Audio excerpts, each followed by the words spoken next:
જ્યાં દલિત સમાજને એક તરફી અલગથી જમણવારની વ્યવસ્થા, અલગથી પાણી પીવાની વ્યવસ્થા અને અલગ જમણવાર અને રામજી મંદિરની અંદર ન જવા બાબતે ક્યારેક દલિત સમાજના આગેવાનોને મર્ડર કરી નાખવામાં આવે છે, જાતિવાદી વસ્તવ્ય રાખી ભારતને રામ રાજ્ય બનાવવું છે, પરંતુ જ્યારે રામનું મંદિર બનાવવામાં આવે અને મંદિરનું પ્રાણ પ્રતિષ્ઠાનો મહોત્સવ રાખવામાં આવે અને બાદમાં એ મહોત્સવમાં જાતિવાદ કરવામાં આવે તો પછી આપણે કેવી રીતે રામ રાજ્ય લાવી શકીએ? શા માટે અમે આવું કહી રહ્યા છીએ અને એવું તો શું બન્યું કે જેના કારણે અમારે આવું કહેવું પડી રહ્યું છે તેના વિશે વિગતે ચર્ચા કરવી છે. નમસ્કાર, તમે જોઈ રહ્યા છો ચક્રવાત ન્યૂઝ. હું આપની સાથે હેમંત.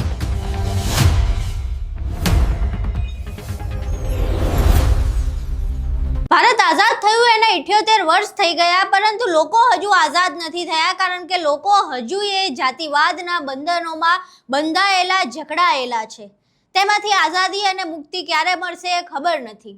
વિસાવદરમાંથી એક ઘટના સામે આવી છે, જેમાં વિસાવદરના ભૂતળી ગામમાં રામજી મંદિર બનાવવામાં આવ્યું હતું અને મંદિર બન્યું બાદમાં પ્રાણ પ્રતિષ્ઠાનો મહોત્સવ રાખવામાં આવ્યો અને મહોત્સવમાં જાતિવાદ કરવામાં આવ્યો. જેના દ્વારા જે આયોજકો દ્વારા મહોત્સવ રાખવામાં આવ્યો હતો તેમના દ્વારા એક અલગ ફરમાન બહાર પાડવામાં આવ્યું કે જે દલિતો છે ગામના, એ લોકોએ પોતાના ઠામણા જે વાસણો છે જમવા માટેના એ અલગથી લઈને આવવા પડશે. પાછું એ જે અન્ય સમાજના લોકો છે તેમની સાથે બેસીને નહીં જમી શકે. આખી ઘટના સામે આવ્યા બાદ દલિત સમાજના જે નેતાઓ છે, આગેવાનો છે અને લોકો છે તેમણે આખી ઘટના વિશે ફરિયાદ દાખલ કરી છે. અહીં પહેલા સાંભળીએ જે લોકો છે અને જે આગેવાનો છે તેમના દ્વારા કે હકીકતમાં ઘટના શું બની હતી અને તેમણે ફરિયાદ શું દાખલ કરાવી છે અને આખી ઘટનામાં કોના ઉપર ફરિયાદ દાખલ થઈ. જય ભીમ, નમો બુદ્ધાય.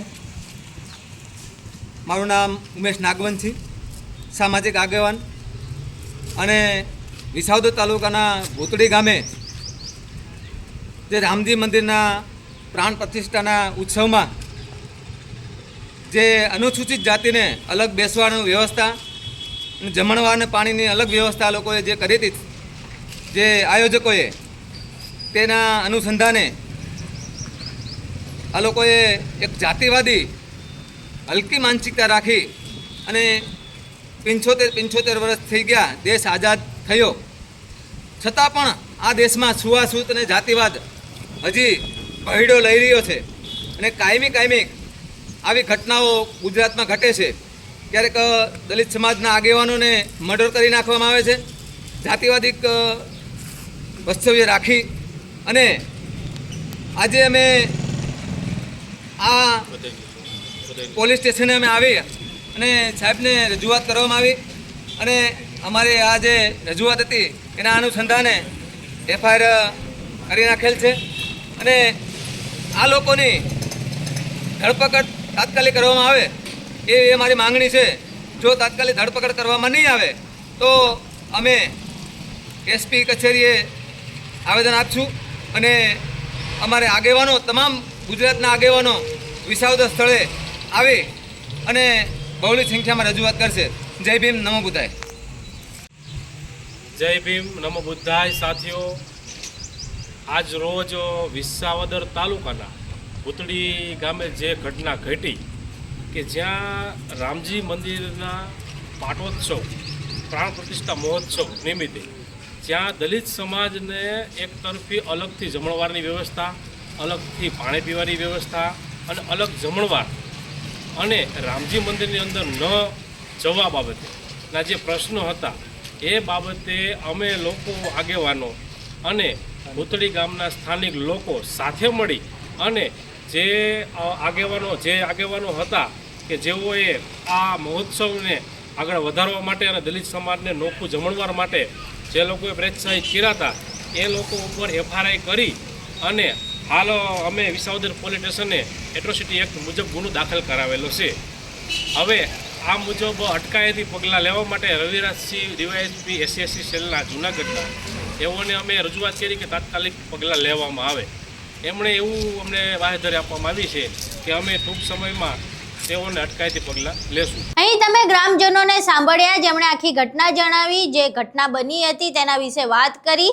હવે નવાઈની વાત એ એ છે કે આપણે દેશને રામ રાજ્ય બનાવવા માંગીએ છીએ. રામ રાજ્ય એટલે શું? રામ રાજ્ય એટલે જ્યાં તમામ લોકો હળીમળીને રહેતા હોય, કોઈના મનમાં દ્વેષ ના હોય એકબીજા પ્રત્યે, તમામ લોકો એક માનવ ધર્મને પાળતા હોય, અને રામ રાજ્ય કહી શકાય જ્યાં ચોરી, લૂંટફાટ, બળાત્કારના કેસો સામે ના આવતા હોય. એ સામાન્ય દ્રષ્ટિએ રામ રાજ્ય કહેવાય.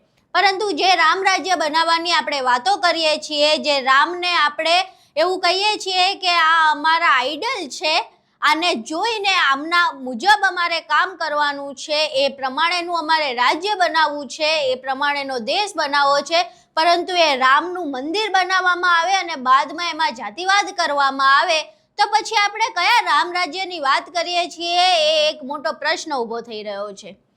ભારત દેશ આઝાદ થયો એના આટલા વર્ષો થયા બાદ પણ આપણા અંદરથી જાતિવાદનો એ કીડો બહાર નથી નીકળતો. આપણે મંદિરમાં હજુ સુધી દલિતોને પ્રવેશવા નથી દેતા. પ્રાણ પ્રતિષ્ઠાના મહોત્સવમાં અલગ અલગ આયોજન કરવામાં આવે, દલિતોને પોતાના વાસણો અલગથી લાવવાનું કહેવામાં આવે. આ તમામ બાબતે સૂચવે છે કે આપણે ક્યારેય કદાચ રામ રાજ્ય નહીં બની શકીએ, કારણ કે આપણે હજુ સુધી જાતિવાદીના વાડામાંથી બહાર જ નથી નીકળી શક્યા. હવે આ સમગ્ર મામલો જે સામે આવ્યો છે તેમાં ફરિયાદ દાખલ કરવામાં આવી છે.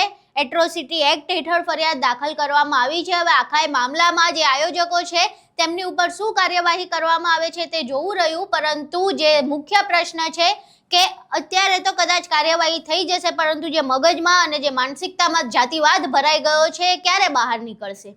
આ જે જાતિવાદ છે ક્યારે બહાર નીકળશે એનો જવાબ તો અત્યારે નહીં મળી શકે, કારણ કે આઝાદીના આટલા વર્ષો બાદ પણ હજુ નથી એ ખતમ થયું. તો ક્યારે ખતમ થશે એની કલ્પના પણ અમે નથી કરી શકતા. આખો વિડીયો સામે આવ્યા બાદ તમારું શું માનવું છે? તમારા મંતવ્યો અમને કોમેન્ટ બોક્સમાં જરૂર જણાવજો. વિડીયો પસંદ આવ્યો હોય તો વિડીયોને લાઇક કરજો, શેર કરજો અને અમારી ચેનલને સબસ્ક્રાઇબ કરવાનું ભૂલશો નહીં. નમસ્કાર.